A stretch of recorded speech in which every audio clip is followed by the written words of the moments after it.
உண்டான வழியை சொல்ல இதோ நாங்கள் ஒரு கூட்டமாக இங்கே நாங்கள் ஒன்று சேர்ந்து இங்கே வந்திருக்கிறோம். ஆண்டவர் உங்கள் ஒவ்வொருவரும் இந்த கிராமத்தையும் ஆசீர்வதிப்பாராக.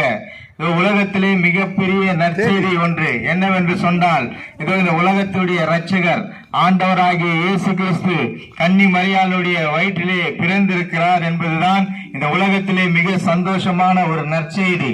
ஏன் என்று சொன்னால், ஆண்டவராகிய இயேசு கிறிஸ்து நம்முடைய எல்லா பாவங்களையும் சுமந்து தீர்க்கிற ஆட்டுக்குட்டியாக இந்த உலகத்திலே அவதரித்தார். ஆகையினால் தான் இயேசு கிறிஸ்து சொல்கிறார், வருத்தப்பட்டு பாரத்தில் சுமந்துகிற எல்லோரும் என்னிடத்தில் வாருங்கள், நான் உங்களுக்கு இளைப்பாறுதல் தருவேன் என்று சொல்லி ஆண்டவர் இயேசு கிறிஸ்து இப்போது சொல்றார். ஆகையினாலே இப்போது வருத்தப்பட்டு பாரத்தை சுமந்து கொண்டு இருக்கின்ற உங்க அனைவரையும் ஆண்டவராய் இயேசு கிறிஸ்து அழைக்கிறார். உங்கள் வருத்தம் எல்லாம் போகும்படியாக, எல்லா பாரங்கள் எல்லாம் நீக்கும்படியாக இந்த உலகத்துடைய இரட்சகர் இந்த உலகத்திலே பிறந்திருக்கிறார். ஆகினாலே யாரெல்லாம் வருத்தப்பட்டிருக்கிறீர்களோ அவரெல்லாம் இயேசு கிறிஸ்து வரும்போது அவர்களுடைய வருத்தங்கள் பாரங்கள் எல்லாவற்றையும் அவர் நீக்கி போடுவார். ஆகினால் தான் சொல்றாரு, நானே வழியும் சத்தியமும் ஜீவனுமாய் இருக்கிறேன், என்னை இல்லாமல் ஒருவனும் பிதாவினிடத்திலே வராம். அதனால இதோ நாங்கள் எங்களுடைய வாழ்க்கையிலே அநேக நேரங்களிலே அநேக கஷ்டங்களை அனுபவித்து இருந்தோம், அநேக பாடுகள் எங்கள் குடும்பத்திலே இருந்தது. ஆனாலும் ஆண்டவராகிய இயேசு கிறிஸ்து உண்மையான தெய்வம் என்று நாங்கள் தெரிந்து கொண்ட பிறகு எங்கள் குடும்பத்திலே ஒரு சந்தோஷமும் சமாதானம் நிலவும்படியாக ஆண்டவராகிய இயேசு கிறிஸ்து எங்களுக்கு வழிகாட்டினார். ஆகினால் தான் சொல்லுகிறார், நானே வழியும் சத்தியமும் ஜீவனுமாய் இருக்கிறேன், என்னை அல்லாமல் ஒருவனும் பிதாவினிடத்திலே வரான் என்று சொல்லியிருக்கிறார். ஆகையாலே ஆண்டவராகிய இயேசு கிறிஸ்தான் வழி, அவர்தான் சத்தியம், அவர்தான் நம்முடைய எல்லாருடைய வாழ்க்கையிலும் ஜீவனமாய் இருக்கிறார்.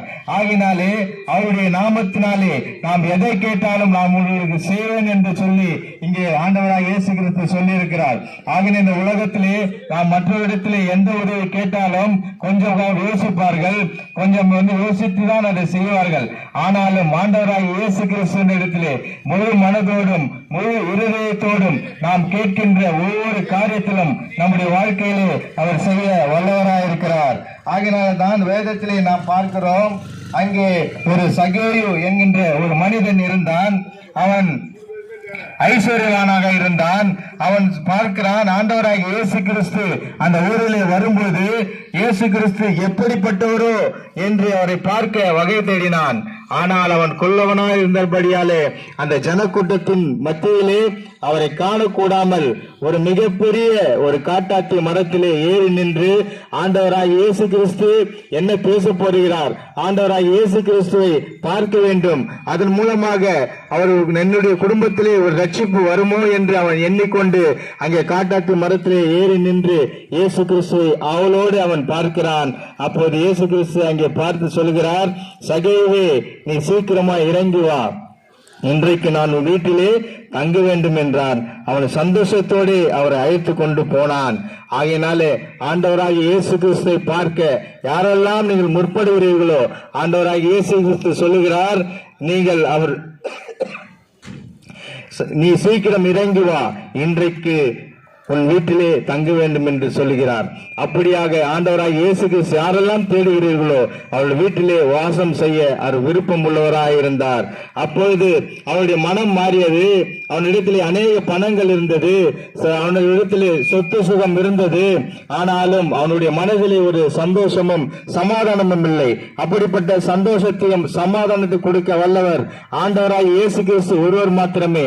ஆகையினால்தான் அவர் சொல்லுகிறார், இந்த உலகத்திலே சமாதானத்தை நான் வைத்து போகிறேன், அது உலக கொடுக்கிற பிரகாரமாக அல்ல, என்னுடைய சமாதானத்தையே நான் வைத்து போகிறேன் என்று சொல்லுகிறார். ஆகையினாலே உங்களுக்கு பணம் இருக்கலாம், பட்டம் இருக்கலாம், பதவி இருக்கலாம், ஆனால் உங்கள் உள்ளத்திலே சமாதானம் இருக்கிறதா என்றுதான் ஒரு கேள்வி.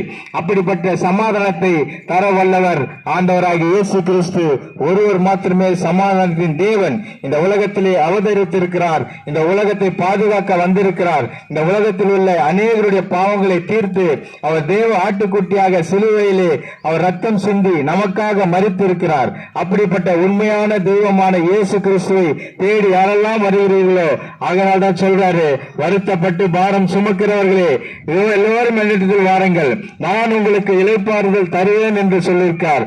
ஆகினாலே இந்த செய்தியை வீட்டிலே அமர்ந்து கொண்டு நீங்கள் கேட்டுக்கொண்டு இருப்பீர்கள். உங்கள் காதுகளிலே ஆண்டவராகிய இயேசு கிறிஸ்துடைய சத்தத்தை நீங்கள் கேட்டுக் கொண்டிருப்பீர்கள்.